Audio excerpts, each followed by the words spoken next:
All right. And we're live. Yay. Welcome, everyone. Let me, excuse me, let me go ahead and check settings really fast. Make sure and close out a few tabs. All right. Audio looks good. Video looks good.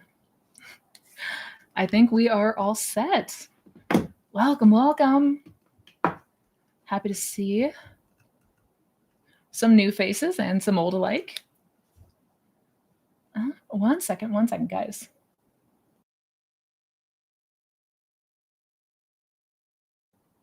Okay. All right. Sorry. Had something funny going on in the background here, but we are good.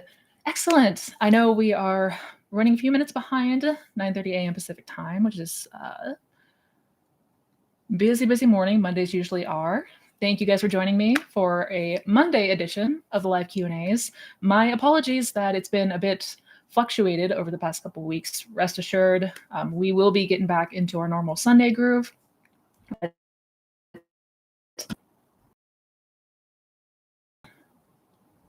Let me...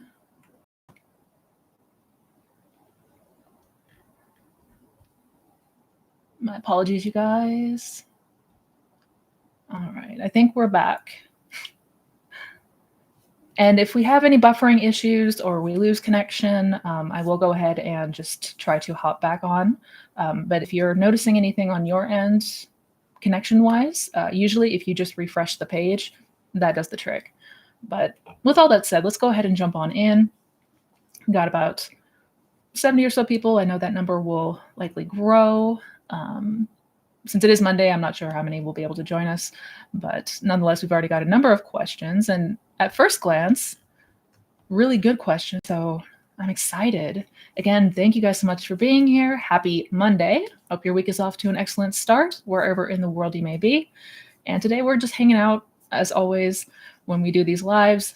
You ask questions, I give answers. We just kick back, and I'm here to help give clarity and understanding to this practice and to these teachings so that you have a better grasp of the application to your circumstances and your desires.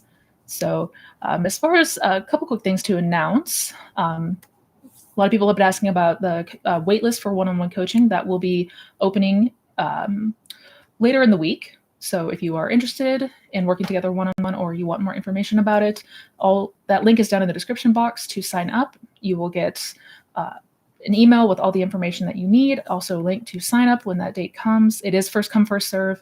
There's only a few spots that are open at a time, so definitely make sure to get more info and jump on that if you would like. Also, due to highly popular demand, email coaching is also opened. There's only a couple spots available, so that window will be probably closing soon. If you're interested in that, go ahead and check out the description box for more of that information. And I believe that was everything. Just checking my notes really quick. Yeah, I believe that's everything. All that information is down in the description box. And without further ado, let's go ahead and get started since I've already got a number of questions.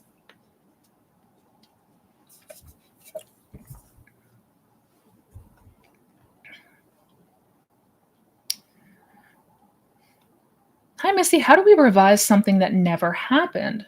If I try to erase it, what will pop up if I recall later? Also, feel it real and feel it familiar. Which is more important? Much love to you. Oh, much love to you too. Good questions. So revising something that never happened. If I'm understanding correctly, are you referring to something that you wish had happened that didn't? I think that's what you mean. Or trying to erase something so that it never happened. What we want to remember about revision is it's not just for revising memories of things that happened. You can construct new memories entirely. You can create whole new scenarios, whole new outcomes that never happened. It's quite literally endless what you can do in your imagination. So If you try to, if I'm understanding, and again, I'm forgive me or correct me if I'm off, but if something didn't happen that you wish that did, I would imagine it so that whatever that whatever it was that you did want to happen did happen. Um, if you want to erase something that happened, you would imagine a scenario or outcome that implied something never unfolded. So let's say you received terrible news. You received an email with terrible news.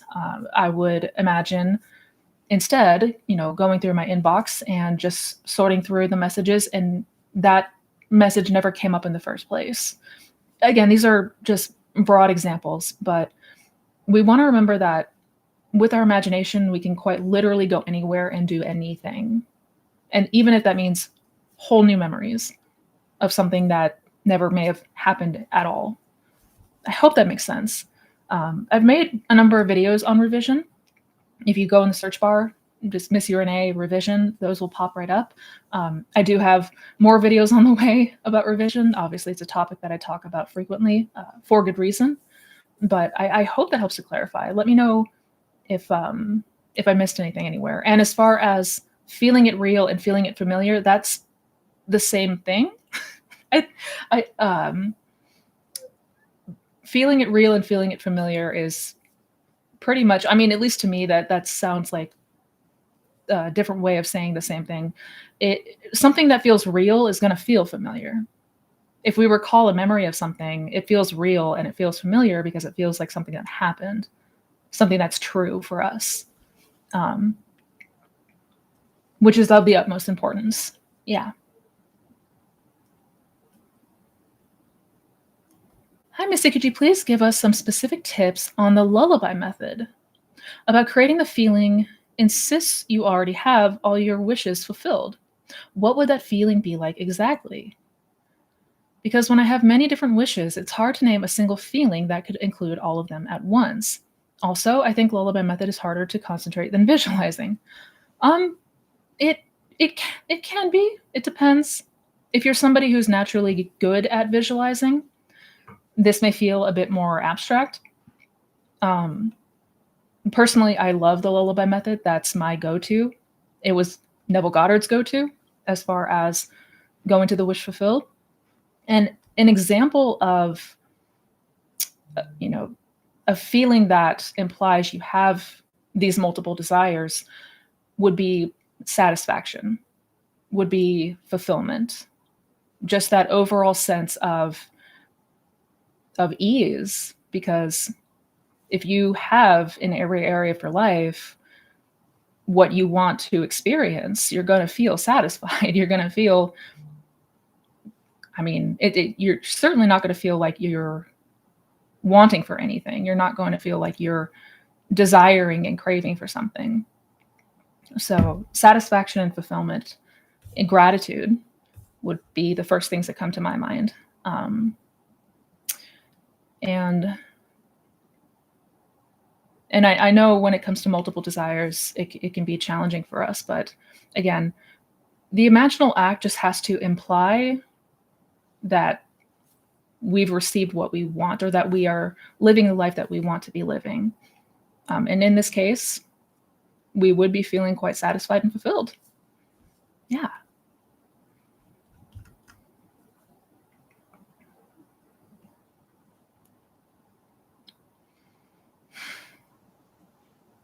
Hi, I know a version of me already has everything I want, but seeing no 3D signs for months drives me crazy.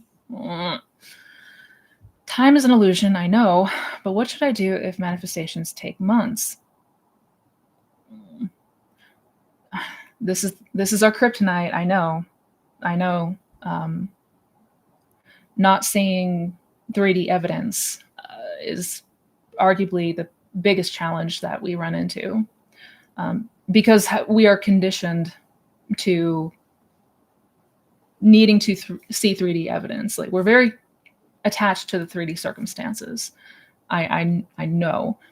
However, one of the first things that we learn when it comes to the law of assumption is that we have to continue to go to the end despite the 3D circumstances, and to not be looking outside of ourselves for confirmation. Again, this is not something that comes easy and naturally to us at first, but it is the whole point of this practice is focus on the feeling, focus on the feeling, focus on the internal world. This is all about where we are dwelling internally. Because if we are constantly checking for validation from 3D, that in and of itself implies that we're not living in the right state. We're not occupying the state that we want to be in, at least in that moment. So if anything, it's feedback, it's indication to us that we want to redirect. We want to redirect our focus internally and go back to that feeling of the wish fulfilled.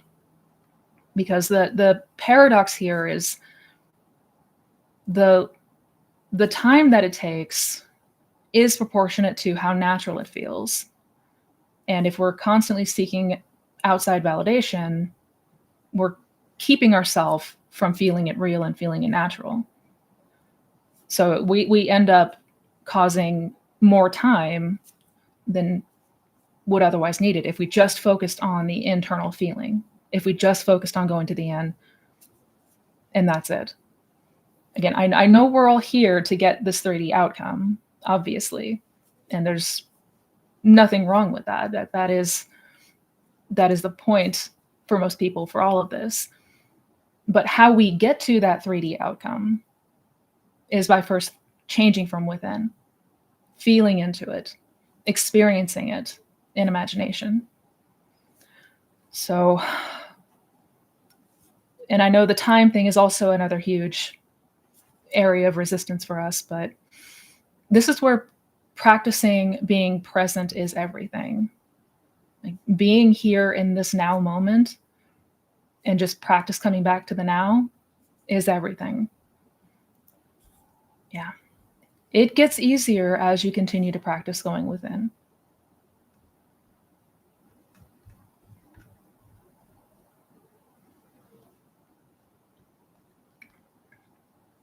Hello, Vivian. Good to see you. Thank you for being here.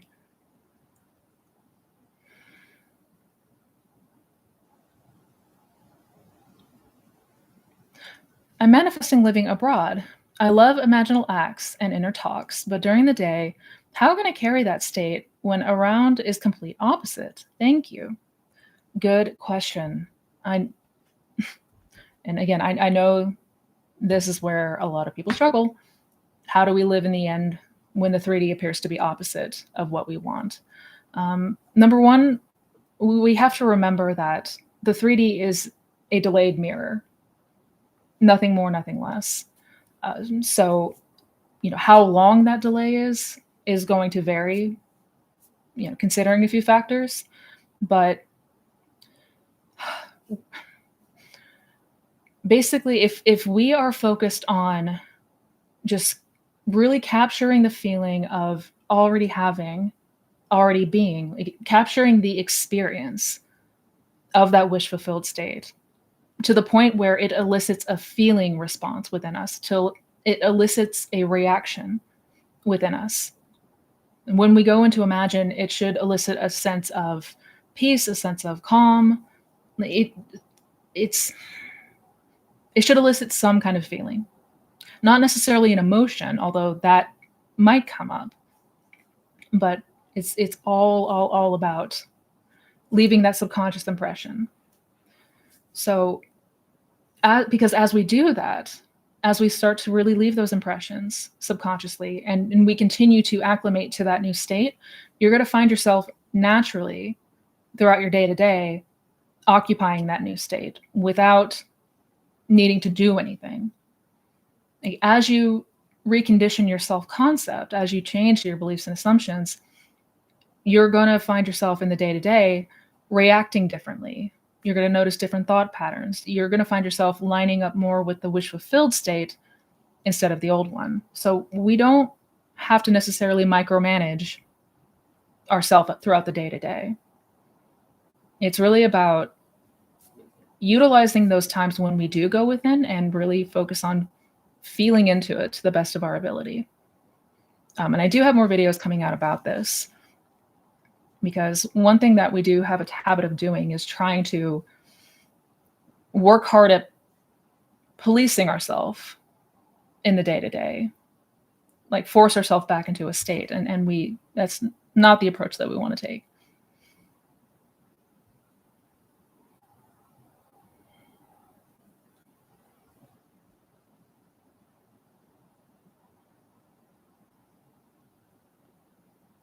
Hi, Missy. Hope you're doing well. I just wanted to ask, is it possible to manifest waking up in your dream life? Example, in a different house with a different face, like waking up to all your desires. I mean, is it possible? Yeah, anything is possible. Quite literally anything. Anything is possible. Um, and I know it's going to feel very difficult for us to accept that.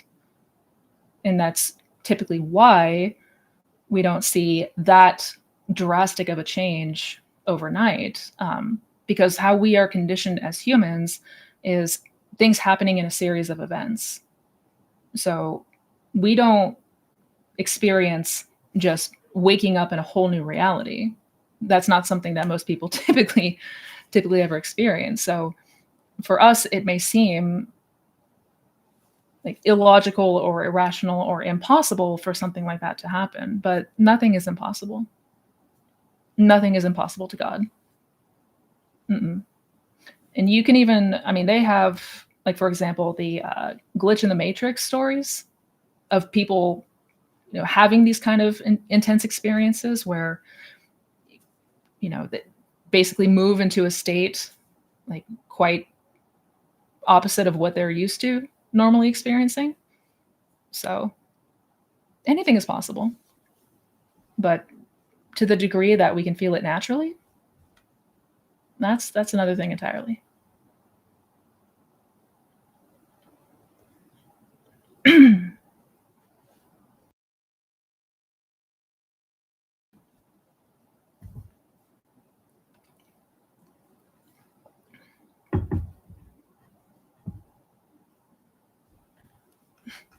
All right, where's my spot?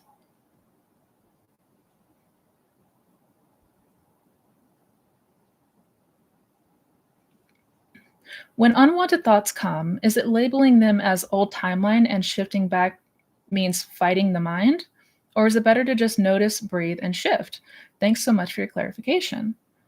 Absolutely. When the unwanted thoughts come, is labeling them as old timeline and shifting back means fighting the mind? Or is it better to just notice, breathe, and shift? Um, so when I talk about don't fight these intrusive thoughts, I'm referring to the tendency that we have to quite literally argue with ourselves in our mind. Like if a negative thought pops up, we tend to try to reason with ourselves, and we have this back and forth, this internal dialogue with that inner skeptic, and that can get exhausting really fast. It's best to just observe whatever is coming up, the thought and the reaction that we're having to that thought. Just note it as feedback. And if you are able to redirect in that moment, then we would want to go ahead and do so. But if it feels like there's a lot of resistance in that instance, maybe you feel significantly triggered. There's a really strong trigger and you're feeling really frustrated and angry and upset. In that moment, trying to redirect to the wish fulfilled state is going to feel very challenging. It's going to feel like a lot of resistance. So we don't want to try to force it. We don't want to try to fight it. In that case, we just observe. We just take note and let ourselves process whatever might be coming up. It's okay to feel your feelings. It's better than suppressing them. That's for sure. And then once we are able to redirect, then we would want to, ideally revise and then direct your attention back to the feeling state of the wish fulfilled. Yeah.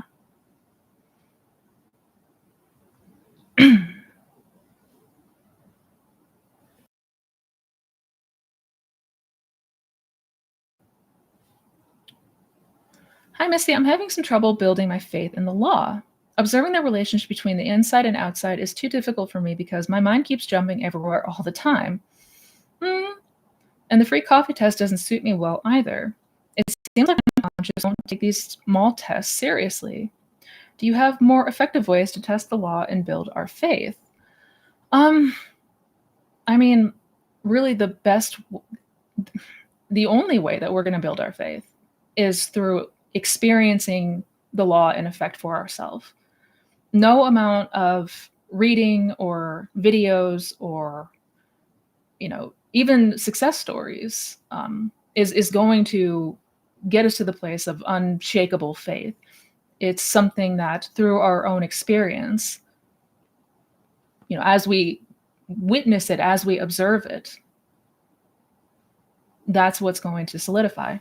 I know it's challenging when it feels like your mind is all over the place, when that monkey mind is all over the place. And that's why I recommend meditation for everyone. A meditation practice goes hand in hand with all of this for the express purpose mainly of learning to discipline that monkey mind, like training ourselves to keep our focus and attention rather than being at the mercy of our mind.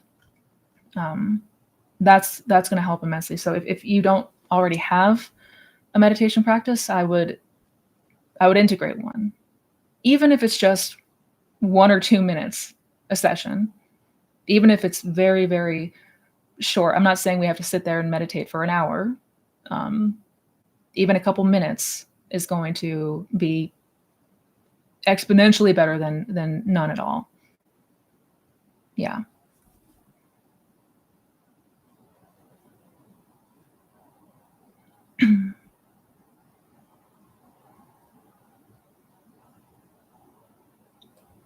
Hey, Misty, been trying to meditate more and spend more time being still, but I never go more than 5-10 minutes before I get too restless and stop. How can I go longer and feel comfortable doing so? Thanks. Yeah. Just as I was talking about, meditation is absolutely something that comes with practice. Like longer periods of meditation come with practice. At first, when I started meditation, I think the first time I ever sat down to meditate, I lasted maybe 1 minute. No exaggeration. It was tough. So we build on that. We just build on that. Even the 5-10 minutes is going to be better than none at all. And as you continue to practice, eventually you're going to find yourself being able to sit for longer and longer periods of times. That is inevitable. I guess what's needed here is patience with ourselves and not trying to push ourselves further along. And I know it's naturally we may have the instinct or want to push ourselves, but it's when it comes to this, it's not going to be an effective approach. So I'd say just continue at it, and you will find yourself naturally adding more and more time. Yeah.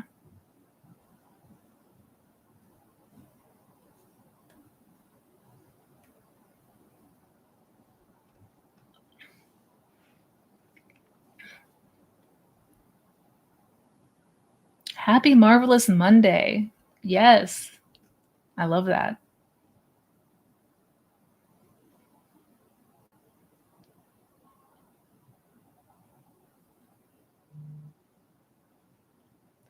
This week I started manifesting free coffee or flowers, but then I shifted to receiving any gift. I ended up receiving 3 things: a llama keychain I found on the street, a free drink, and ice cream. I love that. Yay. My question is, what are some short daily micro practices you recommend for staying in the receiving state without overthinking? Thank you. Good question. Short daily micro practices. I mean, I always recommend to people, set reminders to check in with yourself throughout the day to day. It's very easy for us to kind of fall back into our old autopilot. So again, it's just kind of disrupting that autopilot that could be helpful. But aside from that, and aside from just being as observant as possible, there's not much that we need to do in the daytime hours. I mean, if you have time and you are feeling inclined to, you know, practice going into sats or practice getting relaxed and in the drowsy state in the day to day, that's something you can absolutely utilize. But as far as micro practices go, I mean, we don't need to micromanage. Um, if we are focused on making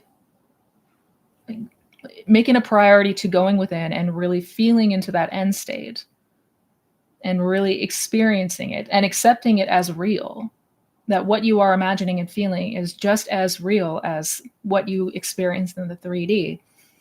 As you start to really feel into that, you're going to find yourself naturally maintaining that wish fulfilled state throughout the day. So really, it's about quality of the imaginal acts and really making sure that we're prioritizing that feeling state.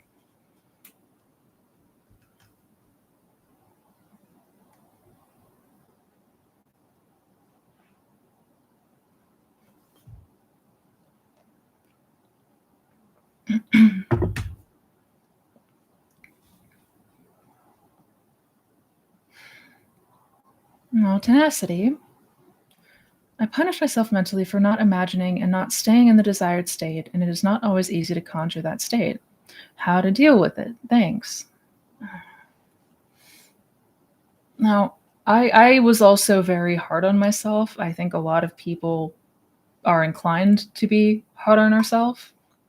Um, but punishing ourselves for something that we're doing on a subconscious level that we can't even help because it's quite literally outside of our conscious control, um, it does nothing to serve us. It does nothing to help. It's only going to make us feel bad. And how is that going to benefit us in any way? This isn't a lecture or scolding, because again, I did the same thing, but we really do have to practice giving ourselves grace and being kinder to ourselves. Because again, by nature, we are habitual. We are designed to be kind of stuck in our ways and fall back into old patterns and old ways of being. This is completely normal. And that's why everybody will find themselves having to kind of practice going back to the end and falling out of that state. It happens to literally everyone. That's where the whole persistence aspect comes in. Why persistence is so important. Persisting going back to that end state. Because just by our nature, by our human nature, we're very inclined to revert back to old ways of thinking, old patterns. So this is nothing that you are doing wrong, or it's not any kind of, it doesn't say anything against your character or anything bad. It just is. This is just what happens. So it does, with practice, we get more familiar with the end state, and then we're more inclined to stay there. But again, beating ourselves up and being hard on ourselves is never going to be an effective approach. It's just not. And we have to remember that. Yeah.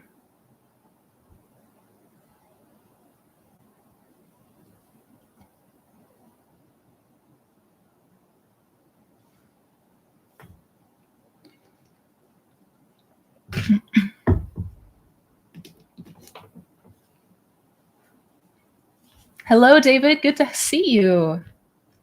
Long time no see. Thank you for jumping in. Let me see. Where was my spot?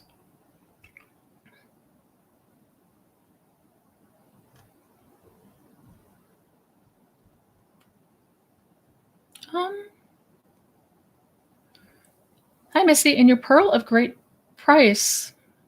Hi, Missy. In your Pearl of Great Price live, You said you can't hold on to one thing in the event this doesn't work out, or that means you haven't bought the pearl. Does that mean that since you've held on to one thing or doubted it, it wouldn't work? One or doubted it, it wouldn't work, or the desire wouldn't manifest because you contradicted the assumption that it has already worked. I thought if you felt it, no matter whether you contradicted or doubted, it will still happen, just like the latter experiment, where the imagined scene still played out no matter what. What contradicted it during the day? Please elaborate on this because I am studying for exams retakes right now, although I have assured that I already have my diploma. So, good question. A couple things to note here. Where it says you can't hold on to one thing in the event this doesn't work, or that means you haven't bought the pearl, means that we can't entertain a plan B or plan C. Sorry, I think we buffered there. And I think we're back. Sorry, guys. Let me just double check something real quick. All right, I think we're good. Sorry about that. Yeah, so basically, when it comes to the pearl of great price, what it's saying there is that we cannot try to hold the end state and then a backup plan in case it doesn't work, like a safety net, if you will. And I know that that's where it can become scary, the idea of going all in, because our fears tell us, what if we fail at this? But that's where the practice of building faith and continuing to strengthen your imagination is key. Imagination plus faith is the formula to manifestation. Let me see where you said the second part. Does that mean that since you've held on to one thing or doubted it, it wouldn't work? So not necessarily that if you doubt it once, it's not going to work. Basically, whatever state is dominant is going to be the one that manifests. Whatever state feels most natural is going to be the one that manifests. Not that you have to have 1000% conviction or it's not going to work. We may find ourselves wavering a bit, but as long as we redirect our attention, as long as we continue to still go to that end state, if we waver, inevitably, that state will feel strong enough, it'll feel natural enough, and it will outpicture. So if we are doubting and going back and forth or double-minded, it's just indication that we want to go back to the end. We want to go back in imagination and strengthen it and really strengthen our resolve to that state. Because it's not always enough to just imagine once, but then have a whole lot of doubt and never go back to the end, if that makes sense. We don't want to take that approach. Because Neville once said that, doubt is the only thing with enough. How did he quote that? Doubt is the one thing that can disrupt the seed that is planted. So we just have to focus on going back and reintegrating ourselves with that state, basically re-impressing the subconscious mind. I hope that makes sense. And just to be clear with the ladder experiment, the point of the ladder experiment was to show that what you imagine and impress subconsciously is more powerful than the words that you say throughout the day-to-day. Not necessarily in contradiction, because Neville picked something that we have no attachment to, right? Like, we don't really care whether or not we climb a ladder. It's not going to make a difference either way. But it can go to show that even if we affirm or say, I will not climb a ladder, if we have left that impression, it will still outpicture. So it was to show that the subconscious mind is greater than the conscious thinking mind and stronger than the conscious thinking mind. Just to be clear on that.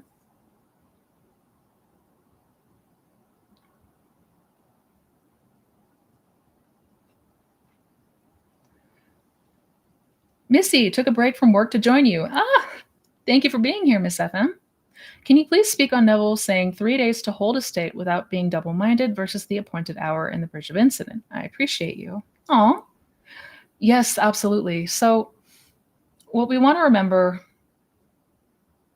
when it comes to Neville did speak to 3 days, but 3 days is meant to be taken as an allegory.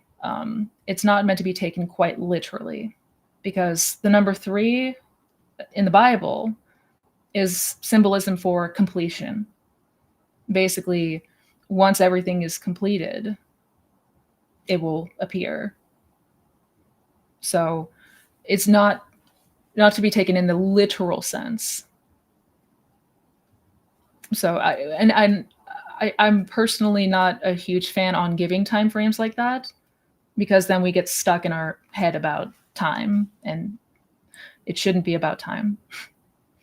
Now, if you are able to remain steadfast without wavering at all, things will show up rather quickly. That is true. But we want to be mindful that we're not getting caught up on the literal length of time. That was meant to be taken as metaphor. Yeah.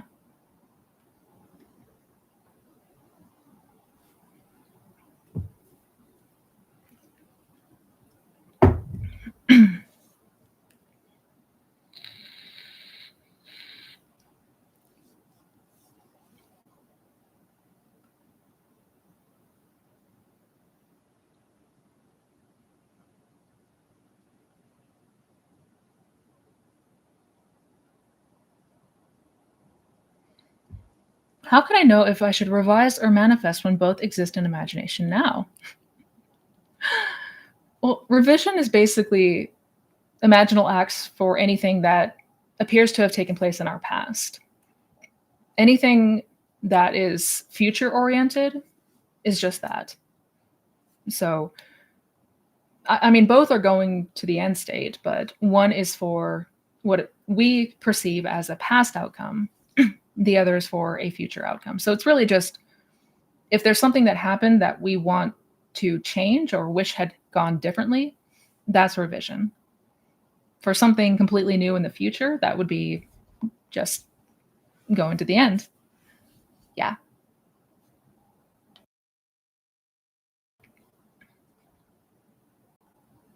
Mm.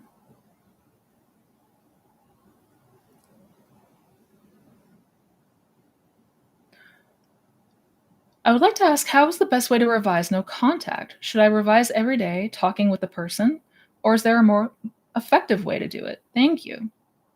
Good question. I mean, yeah, I would be if you are in no contact and desire to be in frequent contact, then at the end of the day, I would imagine the two of you were interacting, that you were speaking, that you were hanging out, whatever that looks like for you. Yeah, 100% I would take that approach.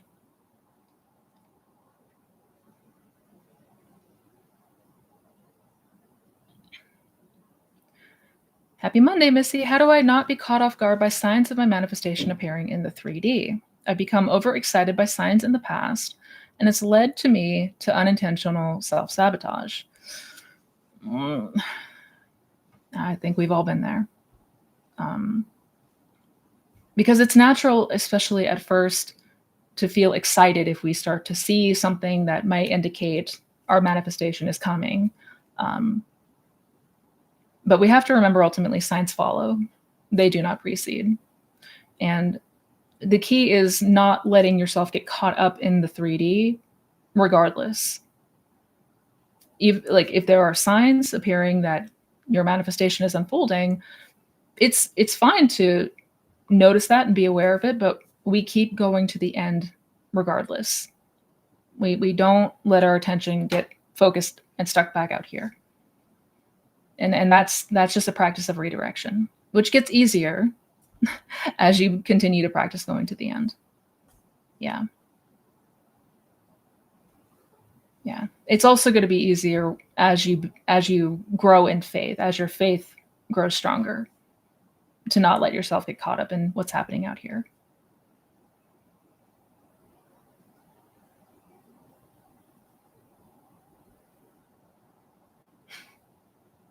Oh, David, you were so.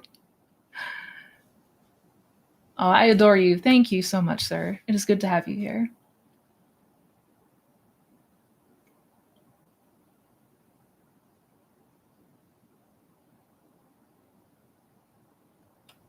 All right, where's my spot? Where's my spot?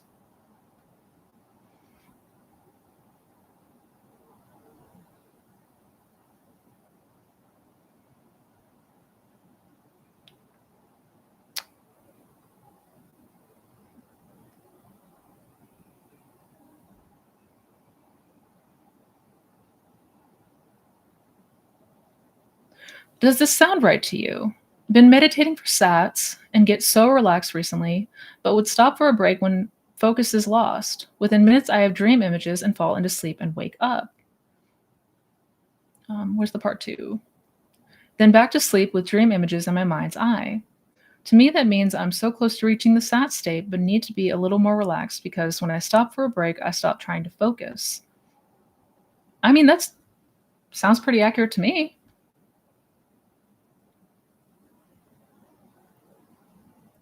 Yeah, what you're describing, yeah, I'd say just getting yourself a little bit more relaxed and not, you know, I guess straining too hard or focusing too hard. It's it's a fine dance. I know. Sats is a weird beast, but what you're describing sounds pretty spot on to me.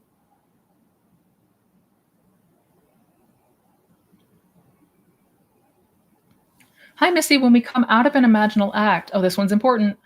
When we come out of an imaginal act, should we take the reality we felt inside as something that has already happened or as something that will come to pass? Thank you. Something that has already come to pass. Always. When we come out of the imaginal act, it should feel like a memory. Like that is an experience that you just had. It already happened. Never that it's going to happen. Like we're not in it to try to get something in the future. That shouldn't be the perspective we hold. So coming out, it should feel like this is something that I just experienced. It's done. It's already happened. Yeah. Very important distinction.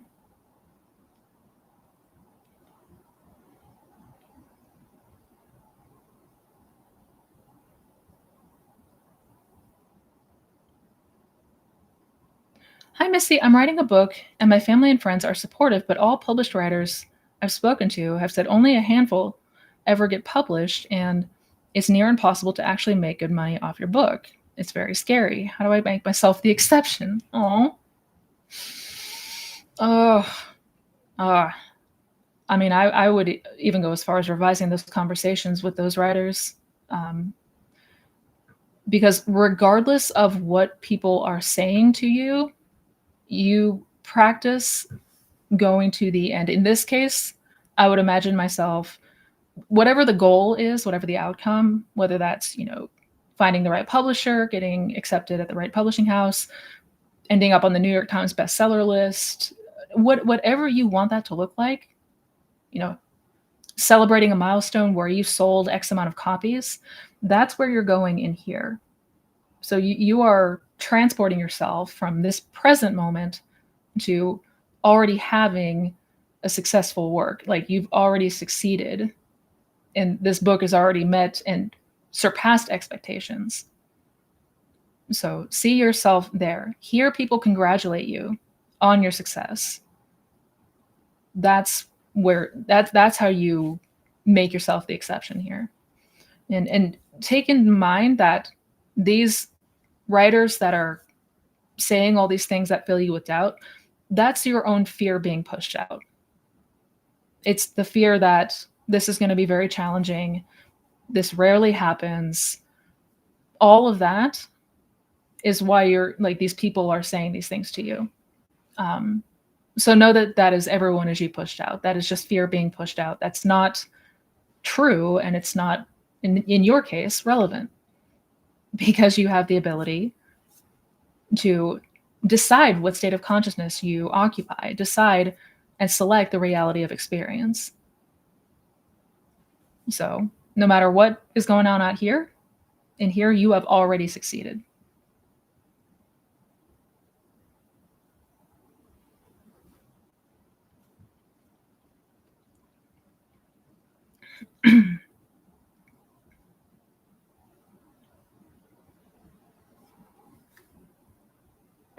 Hi, Missy. I want to revise my adoption. We can revise just by affirming it happened, right? We can revise using affirmations. We can use any technique for revision, visualization, inner conversation. Yeah, absolutely. The most important aspect is feeling it. All the techniques serve the exact same purpose, and that's getting into the feeling state, occupying that state where it feels natural, where the desired outcome feels natural to you, feels real to you. Um, so if you're able to use affirmations in a way that really capture the feeling of this is real and this is done, yeah, absolutely.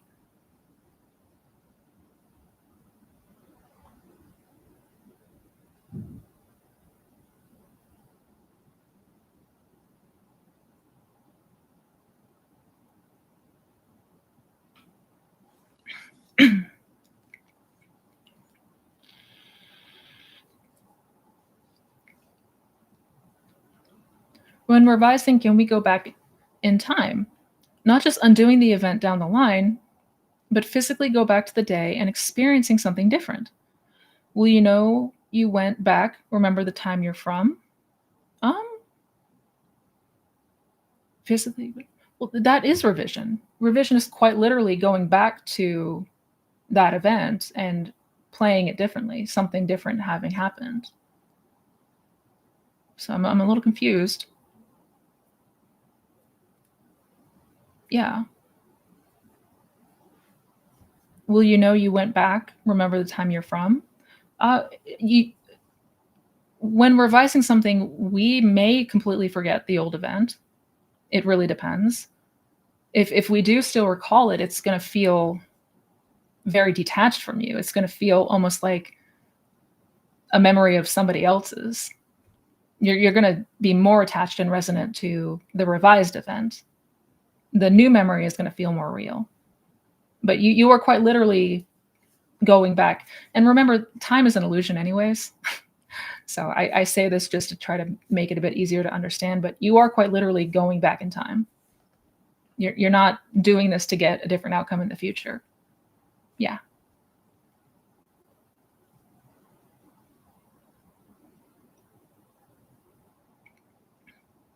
Oh, thank you, Dewey. Have an excellent day yourself.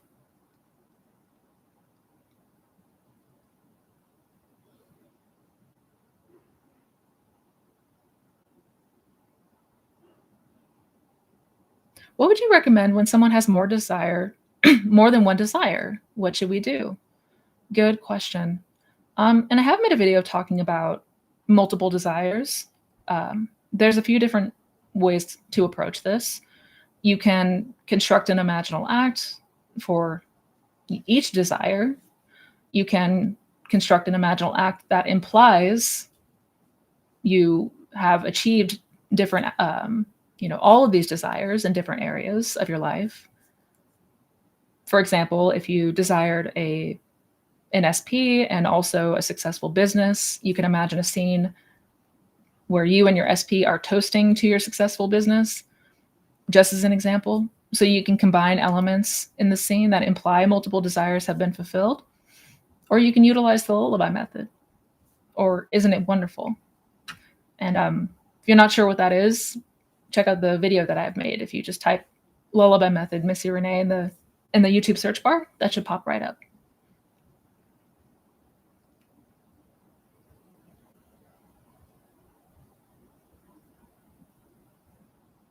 How do you manifest away unwanted company? People who stop by unannounced and expect you to drop everything just to visit. Oh, that's annoying. And if it were me, I would I would imagine a scene where I'm having a conversation with someone and I'm telling them about how this person no longer stops by, how, it's been X amount of time. They're no longer intruding. They're no longer just, imposing themselves. You could imagine hearing that they moved away. I mean, it's something along the lines of that is how I would approach it. I'm so sorry. Oh, I'm so sorry.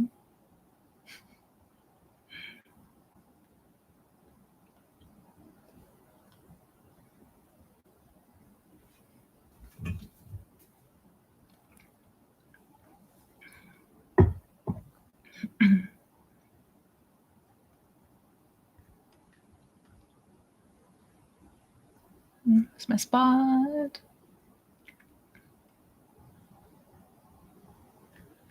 Dang, where was I? I'm sorry, guys.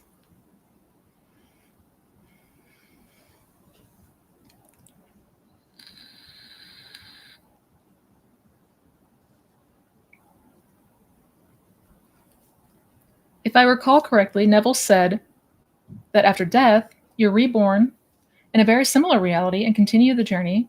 But what if you believe in heaven/hell? After we die in a reality, does it die too because we're no longer aware? To the last part, no. No. States of consciousness are eternal and will always exist, even if we are not presently aware of them. Yeah. That's why it's impossible to fail or ruin your manifestation because that state will always exist, whether or not you're aware. But yeah, when we die, we essentially come back to a reality similar to where we were. Like Neville says around, late teens, early 20s, but you're just continuing the journey essentially. Um, I think recently, word I've seen going around is quantum immortality, which is a really interesting concept. It's similar to that, and effectively, yeah, we don't ever die in the literal sense. That's impossible.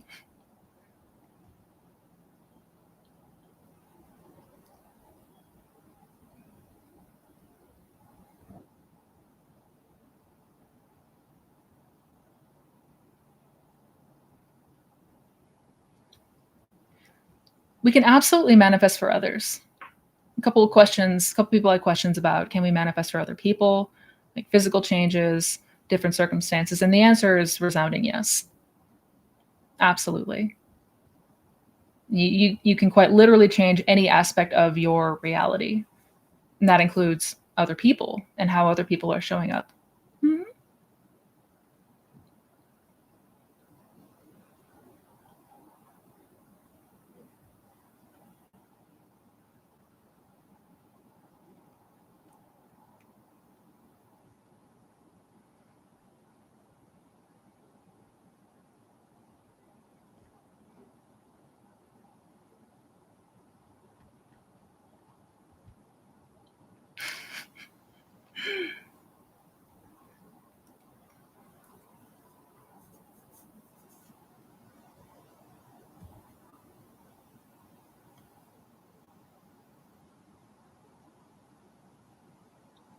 Hello, if I had two spontaneous sad scenes that lasted 1 second but were very vivid and emotional, would that have impressed my subconscious? Or should I repeat them? I mean, that's all it takes for impression. Even if it's 1 second, if you were able to feel something very vivid and real, that's all it takes. So you'll know something has been impressed because you'll notice a change in reaction and response. You'll notice a change in thought pattern. You'll feel different when something has been impressed subconsciously. Like when something has changed on the subconscious level, you're going to notice that change. So um, if you feel relaxed, if you feel like you are now living from that end state, that's then you're golden. You don't have to continue to go back. If you find some of the old patterns coming up, if you find perhaps still some double-mindedness, then I would continue to go to the end. Yeah.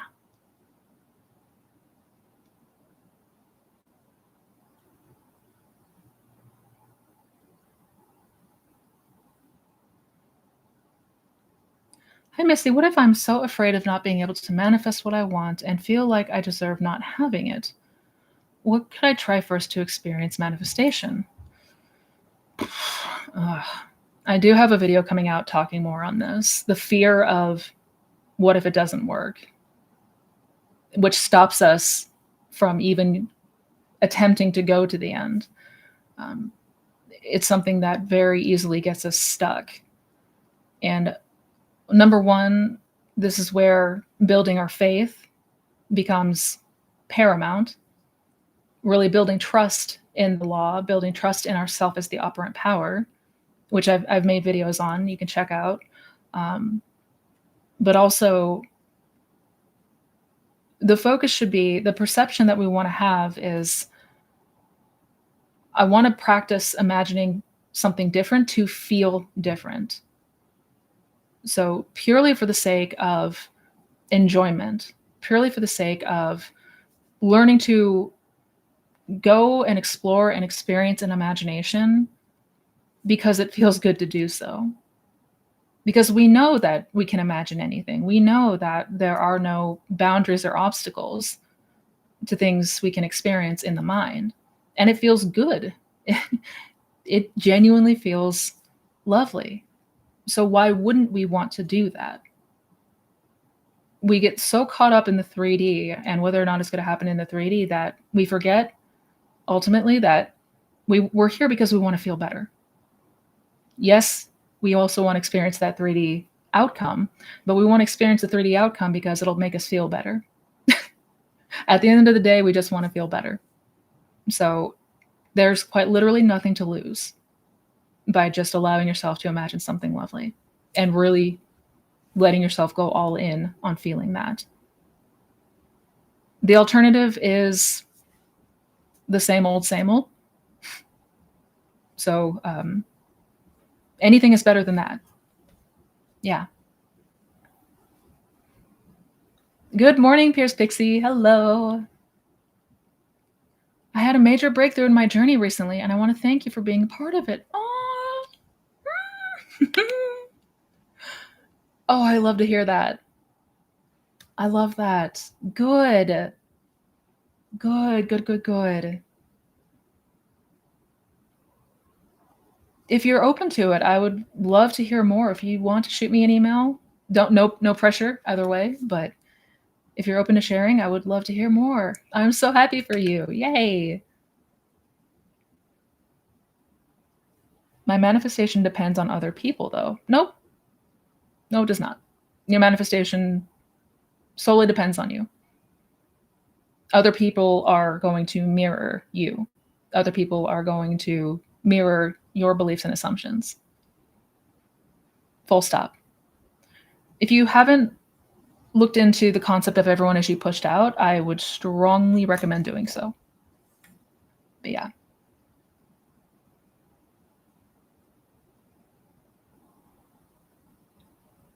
Does free will not matter in SP manifestation because we're really shifting our own state and experience rather than forcing change on another?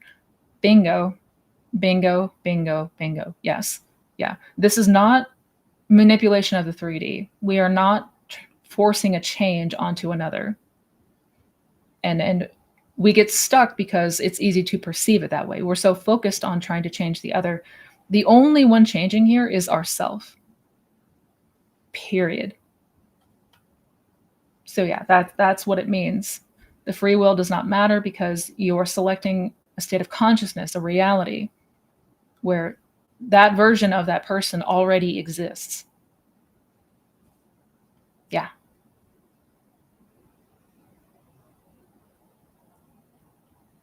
Hi, Missy. Will I always know / be conscious of the bridge of events unfolding, or can they happen behind the scenes and then just pop up suddenly in front of me? Thanks.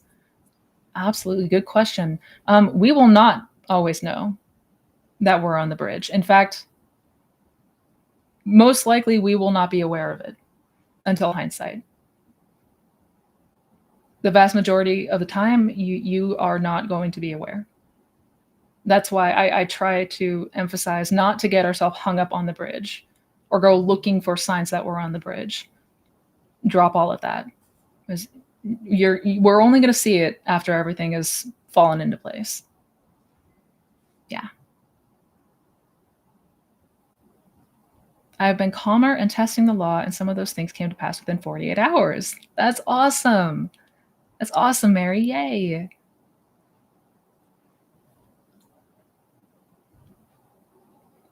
If we're manifesting a different version of an SP, does that change their history and background? And if SP is known to many, are the versions also physically separate? How does this translate to 3D? Yes. A different version of that person is going to come with, yeah,